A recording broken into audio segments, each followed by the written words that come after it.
Daniele, bem-vinda. Fala pra gente quem é você, por gentileza. Então, boa noite para todo mundo. Meu nome é Daniele, eu sou técnica de enfermagem, moro em Minas Gerais, Betim. Eu eu tenho 2 filhos, sou noiva e estou recomeçando a vida, na verdade, né?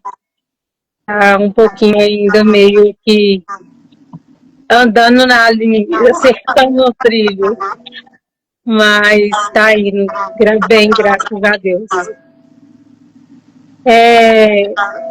Falar um pouco da minha experiência com a fibromialgia e depois eu passo para a neuralgia do trigêmeo, né? Porque não dá tempo de falar tudo aqui, porque é uma doença crônica muito complexa.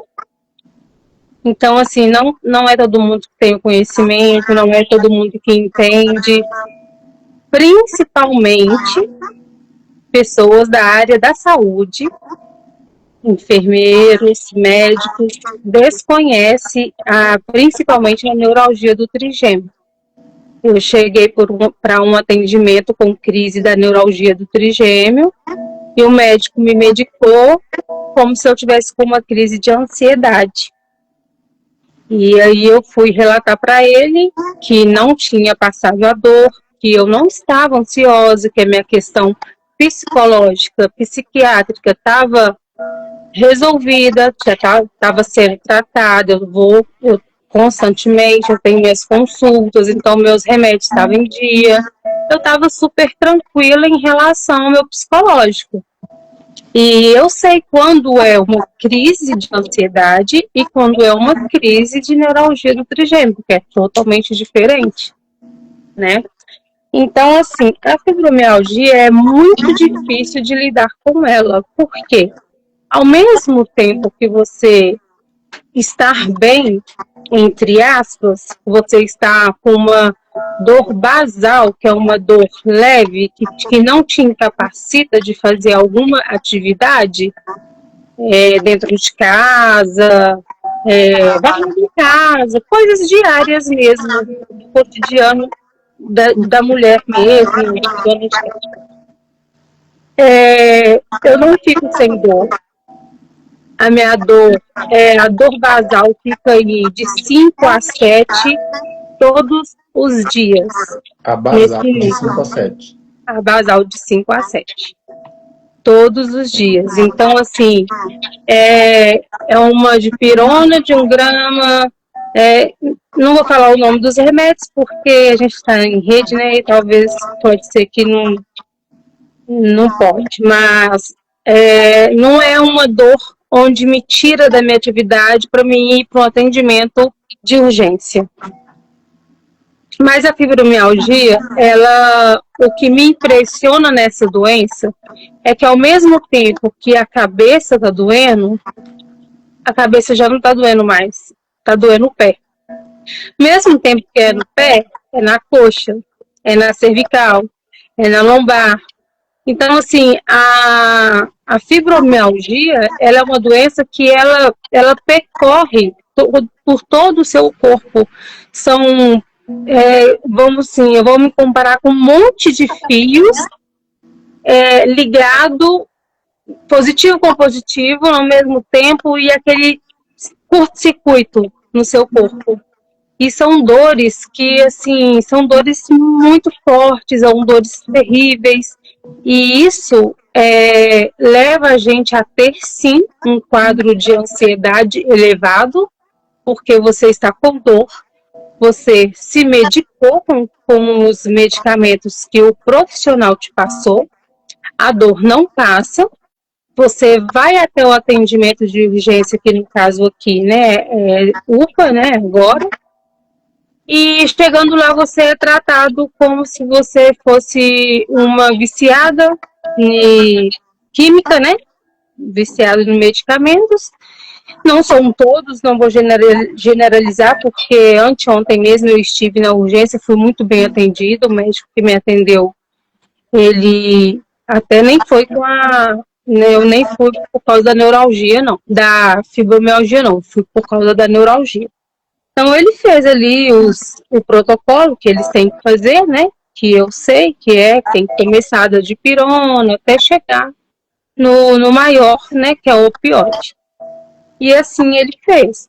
Mas eu venho passando por situações de próprios profissionais que não entende mesmo a respeito da doença a fundo e que não imagina o grau da dor, porque eu saio de casa já medicada com os remédios que eu tenho que tomar diariamente, eu relato para eles que é os medicamentos que eles fazem, mesmo sabendo que não vai resolver. E aí, quando eu vou questionar, falar que não passou e que só passa com tal medicamento, o profissional acha que eu tô lá por um vício, não pela dor. Isso é assim, é o pior das dores, porque você está com dor, você está num atendimento, você está num local de atendimento de urgência e emergência, você quer ser bem acolhido, né? Porque você já está com uma dor que você não tem lugar. Você fica sentado, dói, você fica em pé, dói, está deitado, dói, e é o tempo todo. E o cérebro não para. O cérebro ele não sabe distinguir, ele não sabe distribuir ali a dor para certo tipo de órgão. Então, a fibromialgia tem isso. Dói o corpo todo, né? E isso me incapacita de fazer uma caminhada, por exemplo, porque eu fiz uma cirurgia, há 2 anos e meio eu fiz uma cirurgia na coluna, que foi uma artrodese cervical.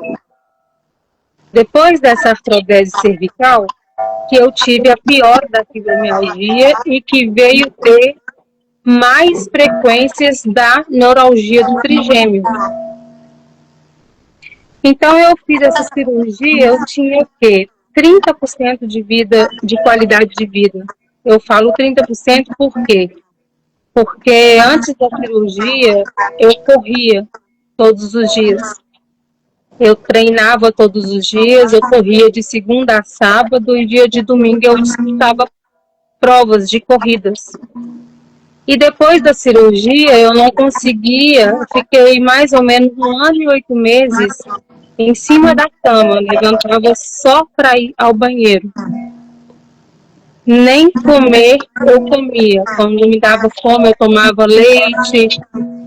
Minha alimentação ficou completamente errada, porque eu não tinha fome.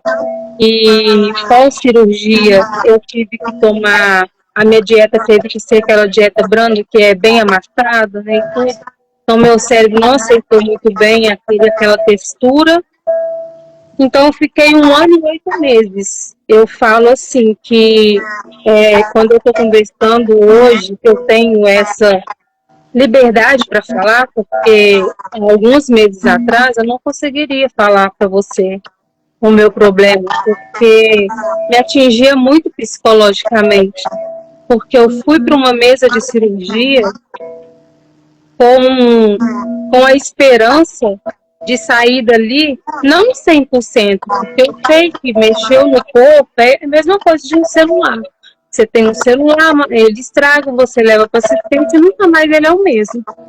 Eu não tinha essa expectativa de 100% de vida, não. Mas eu fui com a esperança de sair de lá com pelo menos 50%, 60%. Inclusive, eu até perguntei para o cirurgião que fez a minha cirurgia quando que eu ia poder voltar à minha corrida, ou se eu não ia poder mais fazer corrida. Ele falou comigo que com 90 dias, se eu fizesse as sessões de fisioterapia normal, e com 90 dias eu não tivesse sentindo dor na cervical, eu poderia voltar aos poucos, mas essa não foi a minha realidade.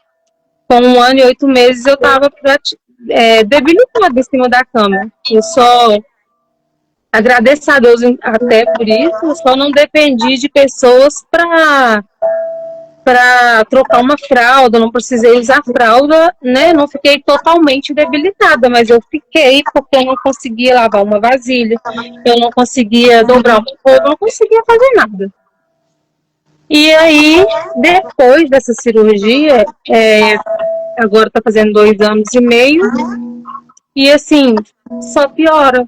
Só piora a fibromialgia. Todos os dias eu tenho dor, não fico sem dor. Tem as medicações que eu tomo diariamente, corretamente. Aí vai no médico, ele aumenta a dose, tira a dose. A cirurgia que eu fiz na cervical, eu não tive como escolher, optar em não fazer. Ele falou comigo assim, ó, a sua foi por causa de 2 hérnias. Então ele falou comigo assim, ó, você tá com 2 hérnias na C4 e C5, e essas hérnias elas já estão para fora, comprimindo a sua medula. Por isso você está sentindo muita dor, dormência e formigamento no braço. E eu já tinha perdido 50% da sensibilidade do braço. E ele falou para mim, você perdeu 50% da sensibilidade e da agora para frente, se você não fizer a cirurgia, só vai piorar. Vai chegar um ponto que você não vai mais ter movimento no braço. Ou você faz a cirurgia ou você fica sem seu movimento no braço. Então não tive como optar, escolher. Eu falei, eu vou fazer cirurgia, né? Porque não eu já tenho.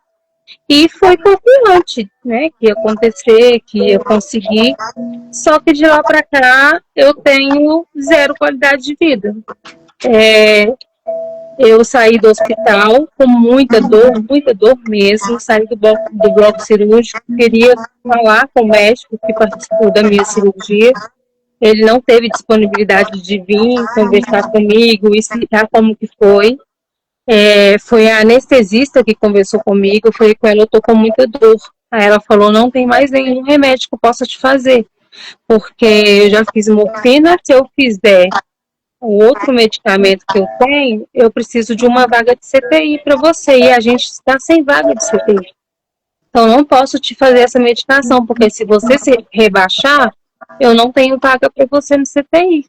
Então eu passei dor eu saí do bloco cirúrgico umas 4 horas da tarde, fiquei com dor até no outro dia, que foi a hora que o médico passou, que aumentou a dose do opioide, aí a dor deu uma diminuída, não cessou, né? Igual eu te falei, fica uma dor 5, 7 sempre. E aí eu perguntei para ele, falei, doutor, aconteceu alguma coisa? Porque ele sabia que eu era da área de saúde, ele sabia que eu entendia, que eu sabia como que funcionava e tudo. E perguntei para ele, falei, doutor, teve alguma coisa, alguma intercorrência, porque a cirurgia era para durar 2 horas, durou 4 horas e meia. Teve alguma coisa, alguma intercorrência, precisou de fazer alguma reanimação, né, em mim, porque assim, tô sentindo uma dor no tórax, que eu não entrei com essa dor no bloco cirúrgico. Ele falou comigo, não aconteceu nada disso não, talvez seja por causa da sua posição, que a gente teve que te posicionar na maca e tudo. Eu peguei e falei com ele, e essa dor na nuca? Eu não entrei com essa dor na nuca. Aí ele falou, também, deve ser por causa da posição. Aí o meu olho direito, que foi exatamente do lado direito que foi feita a cirurgia. Só que ela foi feita frontal. Ela foi feita pela frente porque estava meio que lateralizado a hérnia. Então foi feita pela frente. Aí ele falou comigo que correu tudo bem, que não precisou fazer reanimação nem nada. E já passou com os papéis para me dar alta, me deu alta no mesmo dia. E eu fui para casa com com a dor 3, 4 vezes mais do que eu entrei no bloco cirúrgico. Nossa. E daí pra frente, nunca mais eu parei de ir pra UPA. Aí eu vou na UPA, aí atacou, comprimiu o nervo, e aí é onde entra a neuralgia do trigêmeo. Comprimiu o nervo, né? A neuralgia do trigêmeo é um nervo que liga toda essa parte da face, né? Vai lá no cérebro. Então, assim, eu sinto dor só do lado direito, daqui pra cá, no olho, e ela irradia pra nuca. E aí eu venho relatando isso para a equipe do hospital que eu fiz a cirurgia, e eles me falam que não tem ligação. Eles falam assim, ó, não tem ligação nenhuma com a cirurgia que você fez. Aí eu falei, tudo bem, mas e aí? Nós não vamos tratar, eu vou ficar com dor pro resto da vida, eu não vou ter mais qualidade de vida? E aí ele falou assim, não, vou te passar medicação, vou te passar um exame para você fazer e tudo. Aí, assim, é uma cidade vizinha minha, né? Não é tão longe, mas é uma cidade vizinha. Já tive várias idas no pronto-socorro de lá, que eu tive atendimento com a equipe, com a própria equipe que fez a minha cirurgia. E já fui em UPAs aqui também, onde eu moro. Se for puxar minha ficha na UPA, no mínimo, eu vou, no mês, 4 vezes eu vou na UPA para tomar uma medicação. Uau. Então, assim, a minha vida agora ela começou a ficar mais nessa basal, mas eu tive uma crise no mês de junho, bem no início do mês de junho. Eu tive uma crise que durou 2 horas. E essa crise da neuralgia do trigêmeo, ela costuma vir em picos. Então, ela dura, assim, no máximo 2 minutos. Mas é assim, é uma dor. Eu tive 2 partos. É uma dor que eu falo que eu preferiria ter 10 partos, mas não queria ter uma dor, uma crise dessa da neuralgia. É uma dor muito, parece que assim... Pensa em 6 pessoas, com cada uma 2 facas na mão e faqueando seu rosto o tempo todo. Esfaqueando seu rosto o tempo todo. É uma dor terrível e é uma dor incapacitante. Onde eu estiver, eu tenho que parar de fazer, e fora os desmaios que eu tenho. Não chega a ser um desmaio que eu não perco a minha consciência total. Eu ouço o que está ao meu redor, porém eu não tenho, eu não consigo falar para a pessoa que eu estou ouvindo, que eu estou bem, que é só uma crise. Hoje meu noivo sabe que eu vou voltar, que é uma crise. Mas quando aconteceu, nem eu mesma sabia. Então, assim, essa dor que fica da neuralgia, que fica 5, 7, 24 horas por dia. E tem dia que eu tenho 20 picos de crise. E esses 20 picos é do nível 10. É do nível que eu tenho que ir para a UPA para poder fazer medicamento venoso. Por dia? Esse pico de crise todos os dias? Todos os dias. Tem desde 2 de março até hoje eu tive crise todos os dias. Não, ela não ficou só na basal. Eu tive picos dela todos os dias. Teve só um dia que durou 2 horas, mesmo eu tomando as medicações orais, que não resolve muito. Tomei as medicações e deitei para esperar a crise passar, e a crise não passou, ficou ali 2 horas, eu com aquela crise de nível muito alto mesmo. O estômago embrulha, você vomita, e assim, é uma dor muito... Não dá para explicar o nível que é essa dor, só mesmo quem tem, só mesmo quem já passou, para poder... Não tem dor que se compara, igual eu falei, a dor do parto não se compara igual homens, né? Homens têm muita cólica renal. Não se compara, eu também já tive, não se compara com essas dores. Então, assim, é uma dor muito incapacitante mesmo. E aí, eles colocam lá no meu prontuário que eu estou tendo acompanhamento ambulatorial, porém, tem 2 anos e meio que eu estou aguardando uma ligação deles para eu ir num retorno. Aí, agora, sim, 2 anos e meio. Aí, o que eu estou fazendo agora? Aqui na minha cidade tem uma clínica que ela tem um convênio com o cartão de todos, então as consultas saem mais em conta. Então, o neurologista eu estou pagando para poder ir. Inclusive, ele me pediu a ressonância do crânio para confirmar a neuralgia do trigêmeo, porque o diagnóstico já estava fechado. Só que por exemplo, para mim entrar no INSS, para qualquer coisa, tem que ter o exame comprovando, mais o CID e mais o relatório médico, né? Então, ele me pediu, eu tenho esses exames em mão, ele fez um relatório lá, sim, só que como agora eu não estou trabalhando, então eu entrei judicialmente, diretamente na justiça com o INSS. Eu não entrei, porque o meu último benefício o INSS negou. Que eu fui fazer a perícia, e aí falei da fibromialgia, falei da neuralgia do trigêmeo e da artrodese cervical que eu fiz, que não melhorou, que piorou. Mesmo assim, eles me liberaram para trabalhar.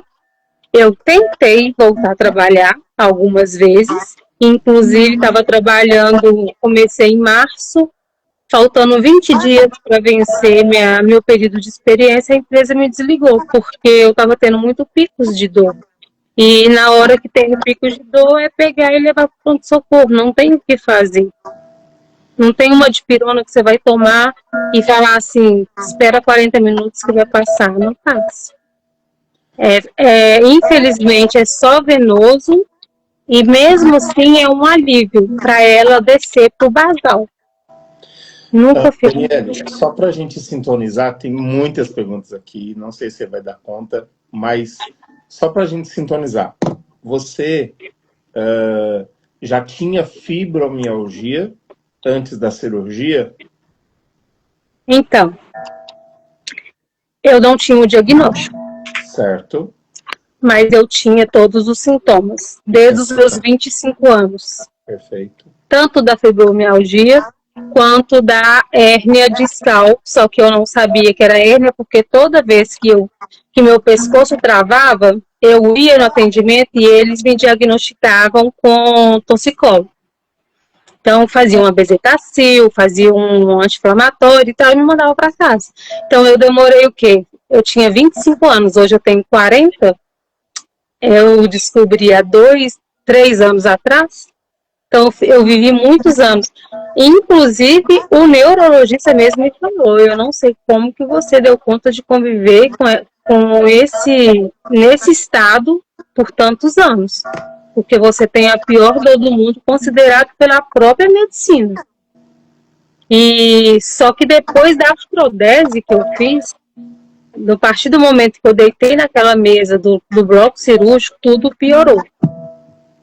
Tudo piorou. Para melhorar, efeito piorou. Exatamente. Que era para melhorar, tudo piorou. E você também tinha os sintomas já da neuralgia do trigêmeo antes da cirurgia? Pelo que você deu a entender, essas dores surgiram pós-cirurgia. E antes você sentia também as dores, fora as dores da fibromialgia? Não. Eu não sabia o que era, não tinha diagnóstico e não tinha conhecimento. Certo. Mas eu tive algumas crises. Inclusive, uma vez eu estava dentro de um ônibus, outra vez eu estava dentro de um carro chegando perto da casa da minha mãe. Eu tinha crises muito espaçadas, esporádicas. Então, assim, naquela época Se hoje tem profissionais que desconhecem essa doença, antigamente, então eu digo assim, eu acredito que eu já tinha, porém eu não tinha um diagnóstico e nem conhecimento da doença que era aquilo. Eu acreditava que era um torcicolo, eu acreditava que era uma dor muscular, porque a fibromialgia, por exemplo, o primeiro lugar que ela começa a refletir é nos músculos. É assim, no trapézio, pescoço. Então, assim, tudo ligava que fosse uma dor muscular. E aí, pelo meu histórico de adolescente, que eu, né, sempre ajudei meus pais, foi muito pesada a minha vida de adolescente, muito peso que eu peguei, isso foi acarretando. E aí veio dar essa piora na última onda do Covid, que eu trabalhei no CTI do Covid de adulto, CTI adulto. Então lá a gente fazia muita força. Era muita parada cardiorrespiratória que a gente tinha que reanimar. Os cuidados do CTI, os cuidados intensivos com o paciente, pronar paciente, então isso agravou. Foi aí nessa época que essas duas hérnias saíram para fora, porque o que o médico me explicou é que uma pessoa consegue viver com hérnia pro resto da vida, fazendo suas atividades normais, academia, tudo. Mas na condição da hérnia existir ali. Mas a partir do momento que ela sai para fora, que entra uma vértebra e outra não tem o disco para poder ter aquele amortecimento, que fica pegando, vamos falar do modo grosseiro, um osso em cima do osso, certo, que é onde que gerava as ondas de dor, dormência, formigamento. Então, assim, eu acredito que eu já tive algumas crises da fibromialgia, da neuralgia do trigêmeo, porém desconhecia, porque era diagnosticado como torcicolo, como dor muscular, tomava um Dorflex, tomava isso, tomava aquilo, e ficava por isso mesmo. E a fibromialgia, desde que eu me entendo por gente, até da minha adolescência, eu reclamava com a minha mãe que eu estava sentindo muita dor nas costas, dor nas pernas, e eu era nova, né? Aí, só que depois da cirurgia, que foi o agravamento. Agravou depois da cirurgia. Isso eu posso afirmar com toda certeza. Perfeito. Você falou sobre uma crise que você teve no transporte público, no ônibus. Você pode contar como é que foi isso? Por quê? Muitas pessoas já têm algumas perguntas aqui. Eles passam por muitas dificuldades e as crises elas tendem a acontecer em qualquer lugar, sendo a fibromialgia ou a neuralgia. Mas a crise que você teve no ônibus, como é que foi? Você consegue descrever para a gente? Sim. Eu estava indo para a casa da minha mãe. Na época eu morava num bairro vizinho. Não, eu quero cordão. Eu morava num bairro vizinho, desculpa, da minha mãe. Eu peguei o ônibus num certo ponto. Quando estava quase chegando na casa da minha mãe, eu senti uma dor muito forte. No ônibus só tinha o motorista, o cobrador, né? Que antigamente tinha o cobrador ainda, hoje em dia aqui não tem mais. Eu e meu esposo, e mais uma dona. Ok. E a dor veio muito forte, e eu colocava a mão assim, falava, pede para parar o ônibus, pede para parar, não tô dando conta. E aí ele falou, calma, respira, vai passar, e cada vez que o ônibus ia, doía mais. Aí o motorista percebeu que eu não estava bem. Aí o motorista perguntou pro meu esposo na época, falou se eu tinha alguma doença, se eu tinha, né, hipertensão, diabetes, alguma coisa assim. se eu já tinha tido infarto, perguntou um monte de coisa. E ele falou, não, ela tá tendo uns picos de uma dor de cabeça que a gente não sabe o que que é, não. Os médicos falam que é muscular, que é psicólogo e tudo.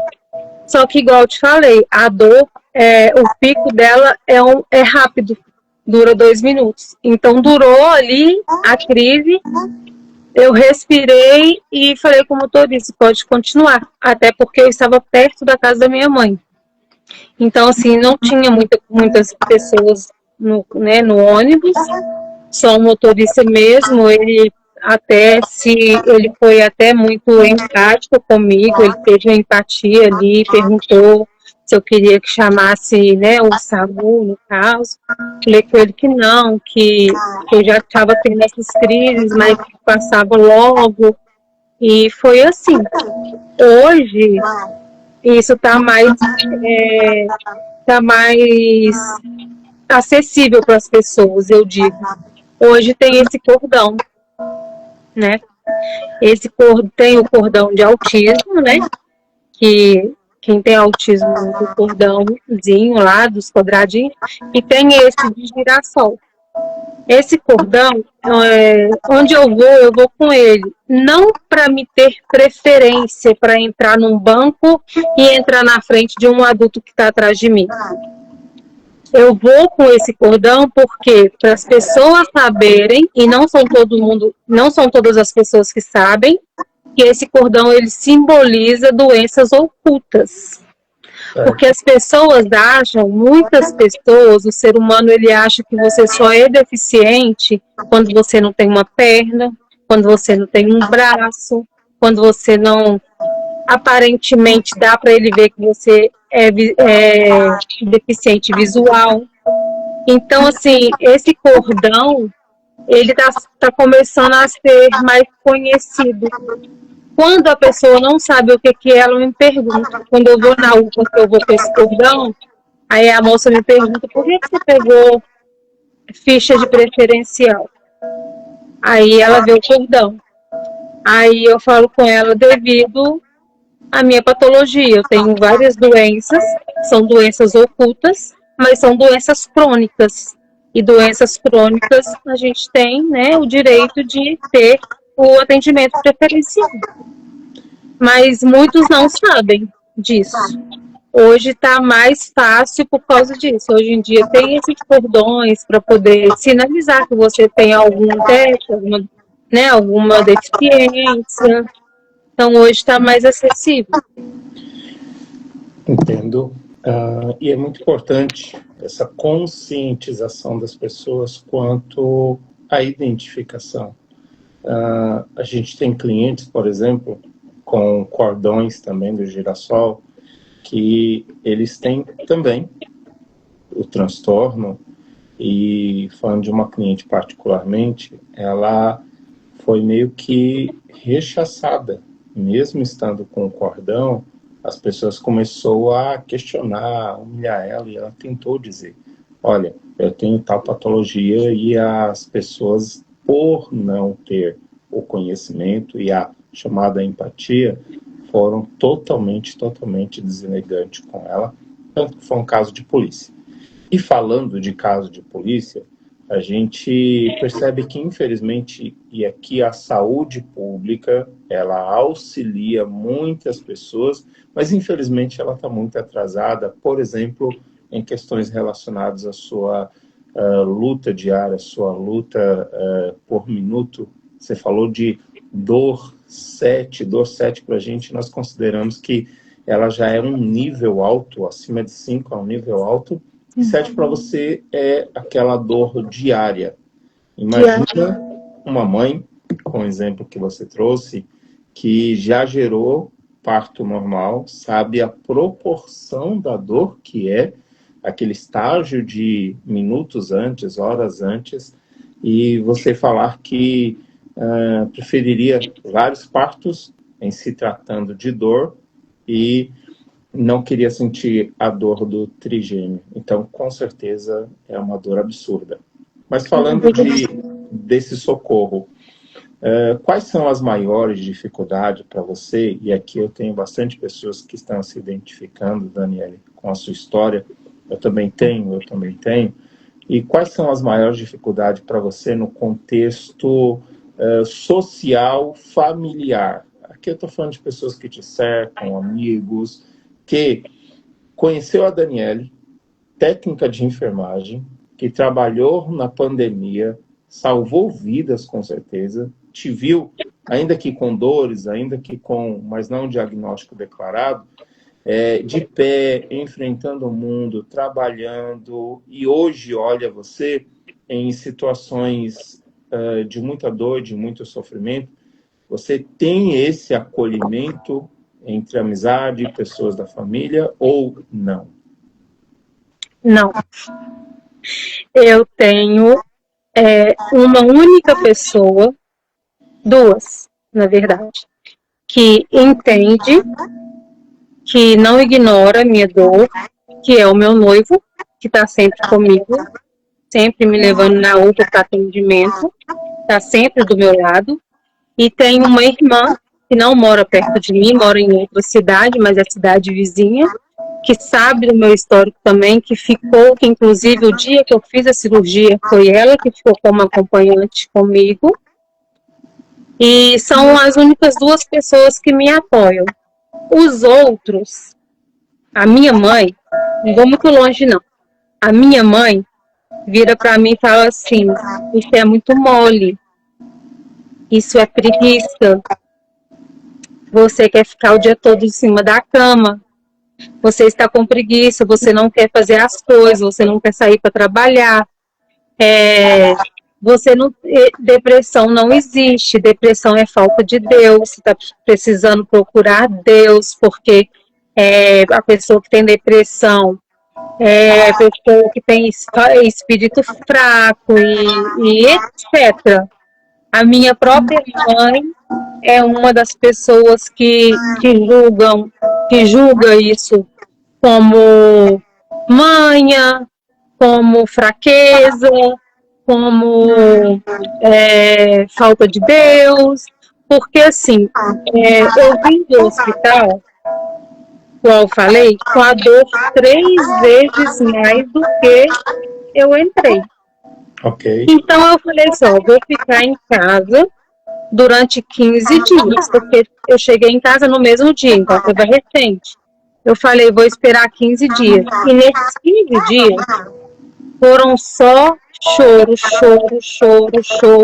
devido à dor e à frustração de estar tratando, de ter sido submetida por uma cirurgia e não ter resolvido o meu problema. E eu estar sentindo dor 3 vezes mais do que eu sentia. Então, nisso, eu desenvolvi uma ansiedade generalizada. Então, assim, eu falei, eu vou esperar 15 dias.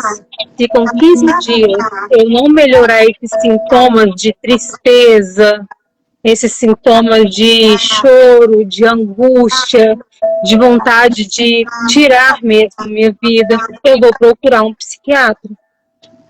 E esse acesso para mim não foi tão difícil, porque eu já tinha ficha no centro de saúde mental pelo meu último parto, que eu tive depressão pós-parto. De autocuidado, eu tive de alta proteção, sabe? Não foi rejeição, não rejeitei o meu filho. Mas eu tive uma depressão de proteção mesmo, para tomar banho, tinha que ficar com ele dentro do banheiro comigo, enfim. Eu já tinha passado por lá, então eu já tinha histórico, já tinha ficha, já tinha prontuário. Uhum. Então a minha ida lá, eu estava em crise. Então o médico que está de plantão, ele atende quem chega lá na porta com crise. Foi onde ele me atendeu, abriu uma nova ficha para mim, eu contei o que tinha acontecido, tanto para ele quanto para o psicólogo. E aí ele manteve a medicação que eu já estava tomando antes da cirurgia. Ele falou, vou manter essa medicação, porque é uma medicação que trata tanto os sintomas da depressão quanto a dor neuropática. Porque você está nesse estágio por causa de uma dor crônica, uma dor neuropática que você tem, que não passa, e a gente vai acompanhando. E desde então eu estou acompanhando. Aí tiraram, até mudou, né? Já mudaram o psiquiatra, já está atendendo em outro lugar, agora é outro psiquiatra. Então, assim, eu não tive muita aceitação da família, de amigos, de pessoas. Tem um amigo ou outro que fala, nossa, deve ser muito difícil mesmo e tudo, mas quem realmente compreende são poucas pessoas. E é exatamente o que você precisa, não apenas de uma compreensão do tipo, olha, eu sei que você está sofrendo, mas dentro de um contexto familiar, amigos mais próximos, é indispensável fornecer apoio, tanto presencial, apoio emocional, porque, Daniele, as pessoas precisam, o mais rápido possível, aprender sobre transtorno emocional, sobre dores que não são visíveis, tais quais você acabou de dizer, e essa educação, ela parte de profissionais iguais a mim, ela parte de profissionais iguais a você que, embora sofra com o transtorno, você conhece a área da saúde, você tem experiência em salvar vidas, e imagina, uma pessoa que salva vidas agora precisando de uma ajuda e ter um preconceito ou, para não chamar de ignorância declarada, o que eu mais ouço, a gente recebe todos os dias clientes que vêm buscar ajuda, é essa desculpinha, esse preconceito de que é falta de Deus, é falta de fé. E é tão ignorante porque a gente recebe tantas esposas de pastores, tantas esposas de bispo, tantas esposas de obreiros de igreja com depressão, com TAG, transtorno de ansiedade generalizada, com fibromialgia. Então está na hora das pessoas, se não entendem, se não conseguem apoiar, pelo menos não sejam pesados. Não seja mais um peso nas costas. Exato, a carga ela já é muito grande. Então, se você não conhece o assunto, não coloca o dedo e não fale aquilo que vai machucar e ofender ainda mais a pessoa que tem essa dinâmica, essa luta. E na rede saúde pública, Daniele, eu sei mais ou menos o que é, porque também a gente recebe muitos clientes de lá, mas qual foi o maior desafio ou desafeto ou problema que você enfrentou para ter um tratamento lá? Você disse que para você ter um acompanhamento profissional adequado, você tem um plano, acessa esse plano particular, porque existe uma defasagem na saúde pública. Mas lá dentro, como que é quando você tem crises, essas questões, e precisa ir de última hora, assim, você se sente acolhida? Ou, na maioria das vezes, você pega esses profissionais que dão dipirona, achando que você está com uma dorzinha básica, ou acha que é só ansiedade? Recentemente eu passei por isso. Minha penúltima vez, inclusive a última crise que eu tive, eu não fui no mesmo estabelecimento. Eu fui em outro, porque eu tinha ido há 3, 4 dias atrás com crise. Foi onde eu citei lá atrás que me diagnosticaram, me medicaram como se eu tivesse com crise de ansiedade, mesmo eu relatando que eu tinha neuralgia do trigêmeo, mesmo com relatório, mesmo com tudo, me medicaram e tal, e o médico falou comigo, aí daqui 40 minutos você volta aqui para me falar. Eu esperei até um pouco mais. Esse médico, inclusive, já tinha me atendido anteriormente, uns meses atrás, e fez a mesma coisa comigo. Aí ele virou para mim e perguntou, e aí? Como que tá a dor? Cheguei e falei com ele, doutor, de 10 tá 9. Não melhorou nada. Aí ele falou assim, pois é, porque o que eu tinha para fazer de medicação em você eu fiz. Não tem mais nada para fazer. Aí eu peguei e falei com ele assim, aí eu tive que falar, falei com ele assim, mas e o opioide? e a morfina. Ele virou para mim e falou comigo: eu não medico os meus pacientes com morfina. Aí eu falei com ele: então o senhor vai me deixar ir embora com a dor que eu cheguei? O senhor trabalha numa urgência, emergência, que é para tratar o sintoma ali no momento que está ali, e o senhor vai me negar uma medicação que vai me aliviar, porque não vai nem cortar a minha dor no zero, vai me aliviar, o senhor vai me negar essa medicação que está disponível na unidade, porque se não tivesse, eu entenderia, o senhor falaria comigo: ó, a gente não tem tal medicação, você pode procurar outra unidade de saúde. Mas não é isso, a realidade não é essa. Você não quer me passar a medicação porque você acha que eu não estou com dor, que você está julgando que eu estou viciada na química. E eu não estou viciada, porque eu tenho receitas, tenho a medicação em casa, porém oral. Não faz efeito, porque ela passa por tantos órgãos que quando ela chega no fígado, ela perde 70% da sua eficácia.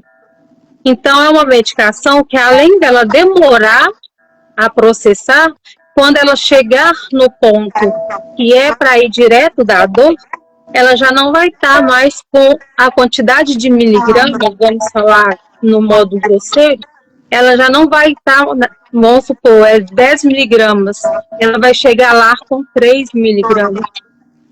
Então, é uma medicação oral que não vai resolver o seu problema. Agora, na veia, não. Na veia já está na corrente sanguínea. Já vai agir diretamente no foco da dor.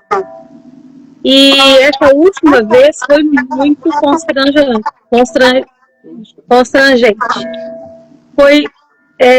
Precisou de guarda municipal. Porque eu falei para ele: se eu está agindo com negligência. Uau.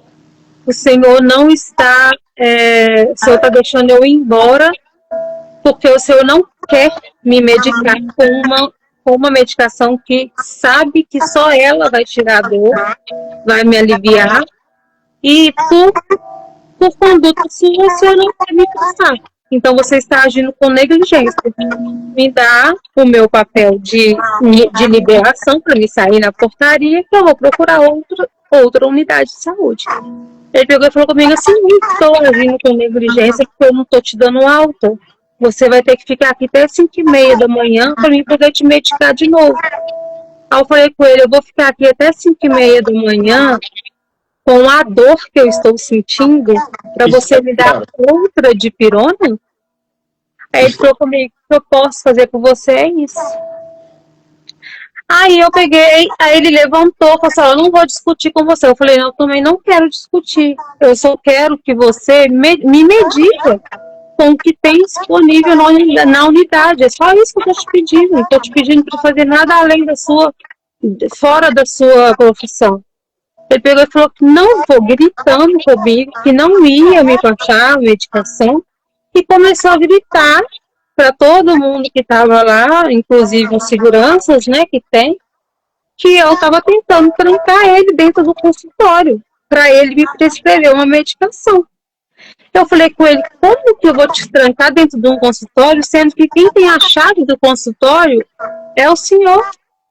Como que você está falando isso? E eu tenho uma testemunha do meu lado. Aí ele falou assim: mas ele é seu noivo, é claro que ele vai ir para o seu lado. Eu falei: não, ele vai falar a verdade.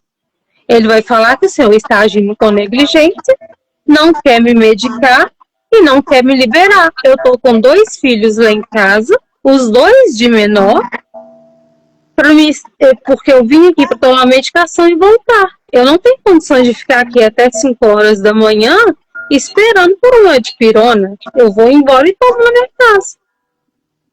Aí veio guarda municipal, começou a conversar comigo, até teve um que começou a alterar a voz comigo. Falei com ele: não, o pessoal está gritando.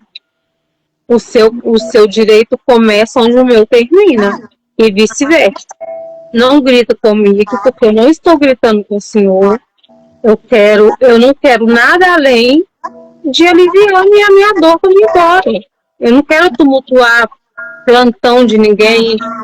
Aí ele falou, você é da área, né? Eu falei assim, sim, eu sei como que é, eu sei que é chato quando acontece isso. Agora, o médico, ele não quer me dar, é diferente de não ter, de não poder. Ele podia, ele não tinha me dado nenhum opioide ainda. Então, ele podia me medicar, não tinha nada que impedia ele de me medicar. Só que ele tem uma conduta que ele fala que não passa morfina para nenhum dos pacientes dele. Sabe? Então, Ou seja, é um profissional que ele tem a incapacidade de enxergar o ser humano, porque sim, literalmente é um ser humano, e tem um preconceito, um pré-julgamento de que, olha, o que você está fazendo aqui é porque você tem um vício, e esse vício é voltado para medicação. A sim, dor, quem sente é você. O sofrimento, quem está sentindo é você. Agora, olha o desconforto, Daniele. Em se falando do que você vem enfrentando, a medicina clínica, ela tem a capacidade de te apresentar apenas amortecimento dos sintomas, ou seja, controlar aquela dor, controlar aqueles sintomas. sim. E, ainda assim, age com uma ineficácia tão grande, e esse grito seu, ele não é só seu. O que nós mais vemos, eu tenho uma cliente, ela já até fez uma live aqui comigo, Iris, o nome dela, ela está aqui nas redes sociais com a gente. Ela disse, Jorge, eu não vou mais no hospital, na UBS, porque eu sei o que eles vão fazer. Vai piorar a fibromialgia. Emocionalmente, eu vou ficar estressada. Vai ser muito deselegante. Então, ela chegou a dizer isso, eu vou me medicar sozinha. Agora, veja, é aconselhado? Não, mas olha a decisão da pessoa. Se eu for num lugar onde tem que me ajudar, eu vou sofrer mais. Então, para eu não sofrer mais, eu vou tomar essa medicação em casa, porque eu já estou em um lugar que eu consigo me controlar. Isso é totalmente chato, é uma coisa que... Sim, e eu relatei isso para ele, eu falei com ele, todo mundo sabe, nós da área da saúde, mais ainda, que não se deve se automedicar. Exato. Porém, quando eu tenho a medicação em casa, que é a que você está me ligando, eu mesmo pego minha veia, eu mesmo me medico, correndo o risco de ter uma parada cardiorrespiratória, porque eu não vou estar numa unidade de saúde onde eu vou ser socorrida imediatamente, e correndo o risco de perder o meu registro, de perder o meu porém. Porque eu não estou trabalhando, eu não posso me automedicar. Quem pode prescrever é somente quem tem o CRM, eu não tenho CRM. Só que o desespero é tão grande, o descaso é tão grande, a humilhação é tão grande, porque parece que você está ali pedindo, implorando por uma coisa que é o básico, que ele está ali para... Na UPA, ele está ali simplesmente para tratar o sintoma. Ele não está ali para, tipo, você tem uma neuralgia do trigêmeo, vamos iniciar isso, vamos fazer o teste com esse medicamento, se não der, daqui a um mês você volta, a gente vai fazer outro. Não, ele não está ali para isso. Ele está ali para tirar a dor, que no caso é crônica, a doença é crônica, mas estou com uma dor aguda, que é uma dor, né, que está no momento. Então, eu fui e falei para ele, então me dá, me libera, eu vou em outra unidade e chegando lá eu vou falar, estou aqui porque eu estive em tal lugar e o médico agiu com negligência, não querendo me medicar com certa medicação e eu preciso tomar essa medicação porque é a única que me alivia do estágio que está a minha dor. Aí eu falei para ele, já tem 2 meses que eu estou com crise, eu estou vindo aqui hoje, se eu fosse uma dependente por essa medicação, não teria um comprimido na minha casa da medicação e eu estaria aqui todos os dias. Por quê?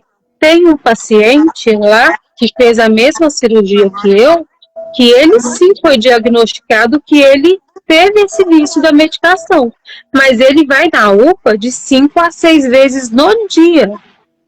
E ele chega lá e ele é medicado com a medicação que ele é viciado. Ou seja, ele não está com dor, ele está com abstinência da medicação.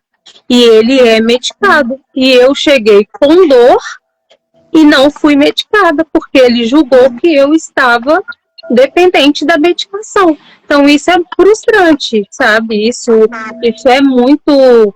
Principalmente quando você é leigo, já é frustrante. Você já sai de lá muito chateado. Agora, quando você é da área, que você sabe como que funciona, que você sabe o que certos médicos fazem, né? A gente não está aqui para falar mal de profissional, mas assim, ele sabe que eu sei como que funciona o sistema.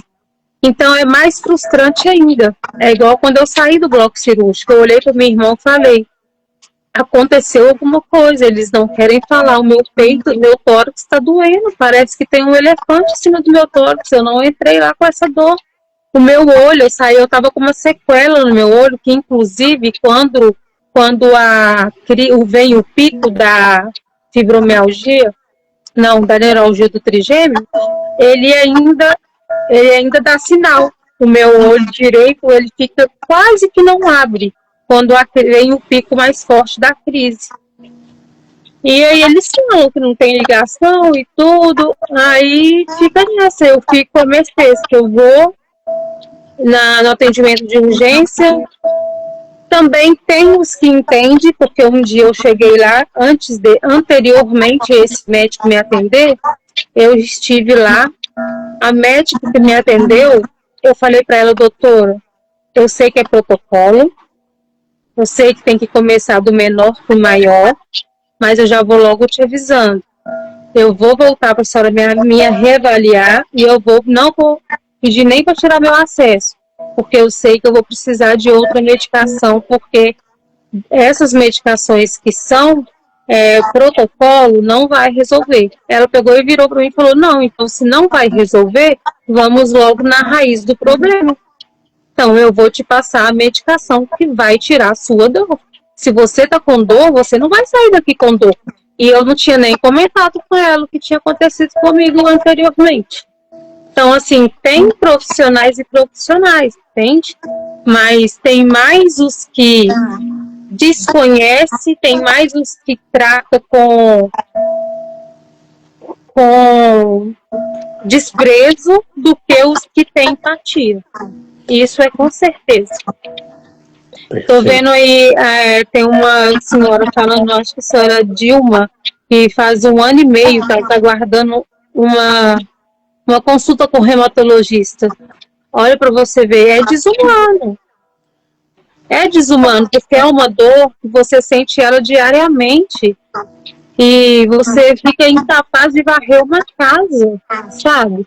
Então, assim, eu acho que o sistema do SUS no Brasil em si é muito falho. É muito falho. E é o melhor plano de saúde que existe no mundo, né? Porém, o que atrapalha são os administradores. Quem administra que faz acontecer isso.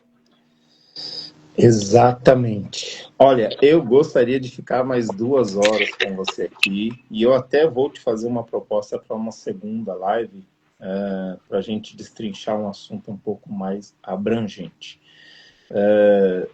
Só que eu quero te fazer uma última pergunta, na verdade, eu quero te fazer uma consideração. Aqui no Facebook a gente tem uma comunidade que está bem maior e se você nos autoriza a colocar esse conteúdo nas redes sociais para que as pessoas também vejam o que você passa, porque, Daniele, as pessoas têm muito disso. Cara, será que é só eu que passo por isso? Será que essa deficiência no atendimento público é só comigo? Será que todas essas dores, elas não têm, muito embora a gama de informação ela está aberta? Sim, eu já me questionei várias vezes a respeito disso.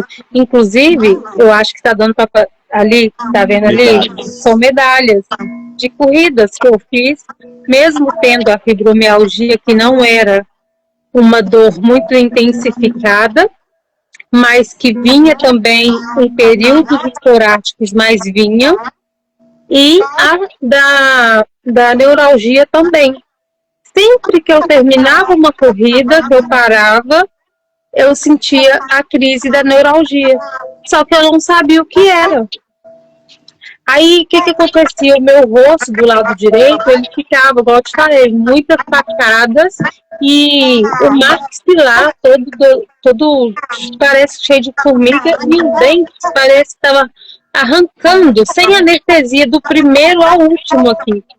Todas as vezes que eu parava de treino, que eu chegava, né, eu corria 5 quilômetros, eu sentia essa dor, mas eu não sabia que era neuralgia do trigêmeo. Eu fui saber que foi que a neuralgia do trigêmeo há 2 anos atrás. E não foi por falta de procura médica. Eu fui várias e várias vezes, mas me diagnosticou, não pedi exame, porque não tem, na verdade, exame que mostra que lá na ressonância, por exemplo, está escrito assim, que há um conflito de um nervo com uma artéria, que é o que os médicos interpretam que é uma neuralgia do trigêmeo. Mas lá não fala, por exemplo, o reumatologista. Não existe ele não vai te dar o diagnóstico assim por exame. Ele vai descartar outras doenças para ele te dar o diagnóstico de fibromialgia. Então não tem. Quem dera se tivesse. Se tivesse, é um processo muito lento também, né? Sim, se tivesse um exame que você ia lá, fizesse e constasse, fibromialgia, seria muito mais aceitável, porque tem médico que não aceita, acha que você está se diagnosticando, que você está fantasiando, colocando. Tem médico que pensa isso. Então, eu lamento muito por não ter um exame específico para falar, essa pessoa tem uma fibromialgia. O reumatologista te passa uma série de exames, você faz e ele vai descartando até chegar e falar, não, é uma fibromialgia, porque os seus exames estão todos normais. E hoje, fora o seu tratamento com neuro, fora o seu tratamento com psicólogo, o que é que você faz para te ajudar na fibromialgia, principalmente? Não, tem as medicações diárias, né? Que tem o tratamento conservador, que inclusive aumentou a dose essa semana. Quando eu estou com essa dor basal, eu procuro fazer uma caminhada para poder, porque eles falam, quanto mais parada você ficar, mais o músculo vai atrofiando, mais dor você vai sentindo e tudo, só que tem dia que é impossível levantar da cama.